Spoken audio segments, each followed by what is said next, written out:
Halo Om Swastiastu, selamat datang kembali di channel saya, Diki Putra Sentana. Jadi pada kesempatan yang berbahagia ini, kembali lagi saya akan membahas seputar jegok.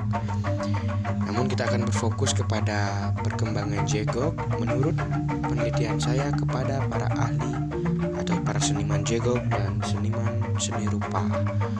Baik, langsung saja kita akan menuju pada pembahasannya. Silakan menyaksikan. Lahirnya gamelan jegok tidak serta-merta luput dari berbagai perubahan mengikuti perkembangan zaman hingga saat ini. Perubahan terjadi baik dari segi bentuk fisik jegok dan pemanfaatan jegok dalam masyarakat. Berbicara masalah perkembangan fisik jegok, menurut I Gede Satria Budi Utama, awal mula jegok berjumlah 3 instrumen, yaitu kantilan 2 buah dan kuntung atau cululuk 1 buah.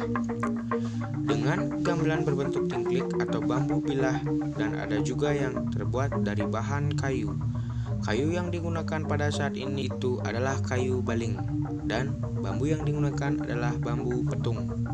Dengan alasan bahan-bahan yang dipergunakan pada saat itu sangat mudah didapatkan di hutan Jembrana.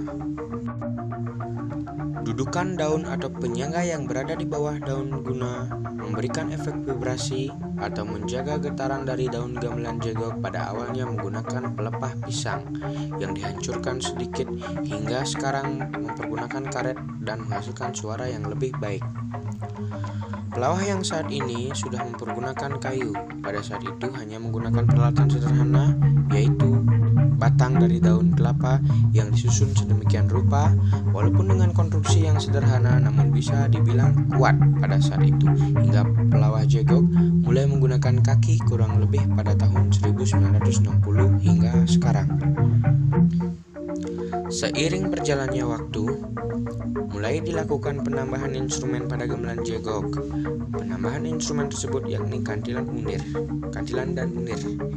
Kenapa menambahkan instrumen unir? Alasannya adalah guna mendukung instrumen cululuk atau kuntung serta menghasilkan suara yang lebih besar dengan oktav yang lebih rendah atau berfungsi sebagai bass. Penamaan instrumen kantil tersebut adalah karena mengambil referensi dari gamelan gong kebiar pada saat itu. Alasan terjadinya perkembangan sedemikian rupa pada gamelan jegok adalah karena pada masa itu jegok mulai dikenal dan digemari oleh masyarakat Jembrana. Bahkan mereka sangat antusias untuk dapat ikut serta dalam memainkan gamelan jegok itu sendiri. Mengingat jegok lahir dari kalangan masyarakat agraris, fungsi jegok kala itu masih sangat sederhana. Di samping untuk menghalau burung di sawah, juga sebagai hiburan untuk melepas lelah para petani. Hingga pada saat ini perkembangan jegok sangat pesat, terutama pada instrumen-instrumen yang selalu bertambah hingga saat ini menjadi 14 instrumen. Perkembangan fisik jegok yang begitu signifikan tentu mempengaruhi fungsi jegok oleh masyarakat Jembrana. Dahulunya jegok hanya untuk kenikmatan pribadi oleh sang pencipta Kyang Gliduh, sampai akhirnya digunakan untuk alat komunikasi guna mengumpulkan banyak orang. Menurut Iwayan Gama Astawa, penemu jegok Mebarong atau pementasan jegok yang bersifat kontestasi adalah Kyang Genyor yang berasal dari desa Kaliakah. Kemudian untuk penemu periode jegok tempo dulu, yaitu 1926 hingga sekarang, adalah Kyang Suprik yang berasal dari desa Delot Brawa. Pada masa itu, jegok dipengaruhi unsur politik guna melawan penjajahan, maka lahirlah pementasan Dag, seorang tokoh yang menggunakan pakaian perang layaknya pasukan Belanda. Seorang maestro jegok yang berasal dari desa Suaragong bernama Iketut Suendro dinobatkan sebagai pekak jegok karena beliau dikenal sebagai sosok yang berpengaruh besar dalam kepopuleran seni jegok di Jembrana. Beliau juga penemu dari maskot jegok yakni tari mekepung. Dewasa ini, kesadaran masyarakat yang didukung oleh pemerintah hingga fungsi jegok tidak lagi sebatas hiburan semata. Mulai adanya festival jegok baik sebagai iringan tari dan perlombaan-perlombaan tabuh jegok kreasi, kolaborasi, bahkan eksperimental jegok.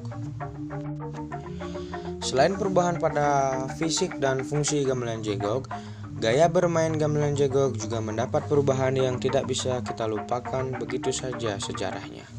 Inyuman Sutamo alias Manklau adalah nama dibalik sosok penemu gaya bermain gamelan jegok dengan tanpa menggunakan tempat duduk. atau lebih tepatnya bermain gamelan jegok dengan cara berdiri. Gaya tersebut beliau temukan pada saat memainkan tabuh jegok kolaborasi yang sudah mempergunakan instrumen kendang. Pada saat itu, beliau yang bermain kendang dengan duduk di bawah merasa kesulitan untuk melihat aba-aba dari si pengugal jegok yang berada pada patus barangan. Pada saat itulah beliau memerintahkan untuk memainkan jegok dengan cara berdiri. Untuk tahunnya sendiri, saya ingat beliau adalah pada tahun 1994 dan digunakan sampai dengan sekarang. Selain alasan di atas, menurut Manklau, memainkan gamelan jegok dengan cara berdiri dapat memberikan kesan lebih ekspresif dan energik, sehingga memberikan nilai lebih dalam sebuah pementasan jegok dan sangat estetis menurut beliau. Oke semeton, jadi itu tadi pembahasan kita mengenai perkembangan jegok menurut para seniman jegok. Sampai jumpa di video selanjutnya. Terima kasih. Dadah. Om.